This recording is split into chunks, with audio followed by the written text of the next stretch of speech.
Breathing for singing is active breathing as opposed to passive breathing. Now we're not just relying on our natural recoil.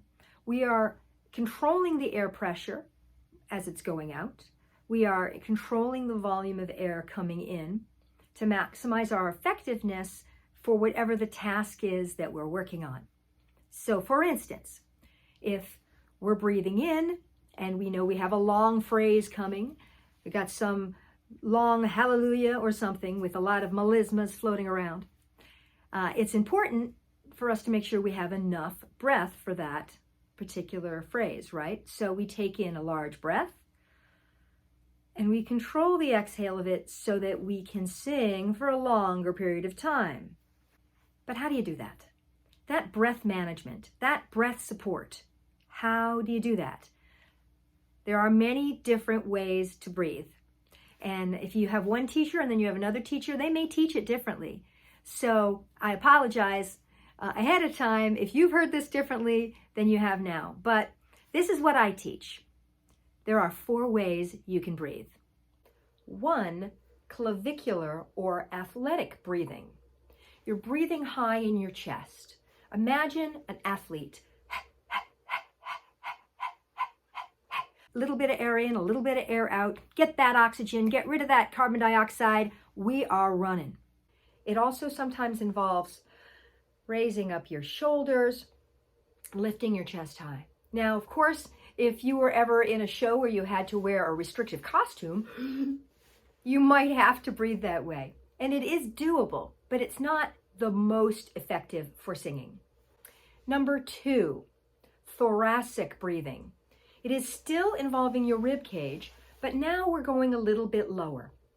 As we breathe in, we're allowing the ribs to expand using the external intercostal muscles, and your diaphragm is flattening out, dropping down, and when you breathe out, you allow your internal intercostal muscles to help collapse the rib cage and control the air. So let's try that. Feel the expansion in the rib cage, and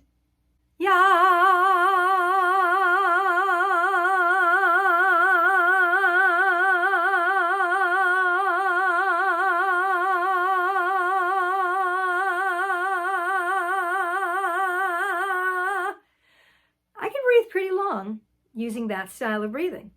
That is a viable way to breathe. Third kind of breathing is breathing low. Some people call it stomach breathing. A lot of opera singers subscribe to this style of breathing. It's where you allow your lungs to drop down and expand this way. And so as a result, it pushes down on your diaphragm and pushes down on your viscera, your guts right here. And those organs push down and it causes your belly to come out. And then you control the exhale. Again, all the core muscles from your pelvic floor, from your lats, your glutes, your abdominals, and the diaphragm to control the air going out. But you're not consciously thinking about your rib cage. So let's try this. Breathing low.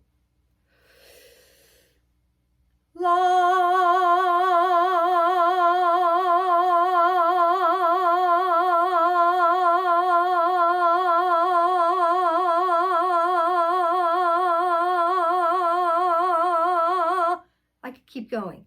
I could do this for a long time. That is a viable way to breathe. My favorite, however, I call balanced breathing. This allows you to fill up everything.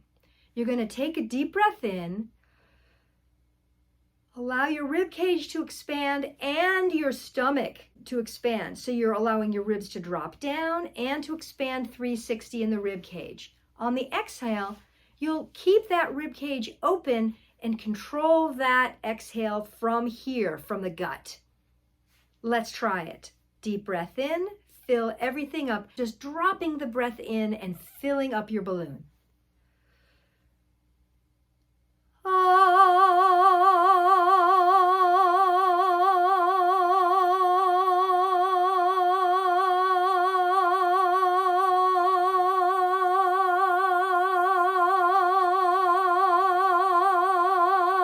And I could go on for a long time still.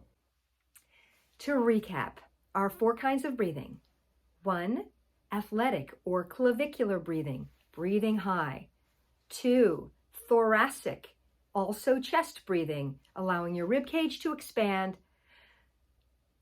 but not involving the abdominals.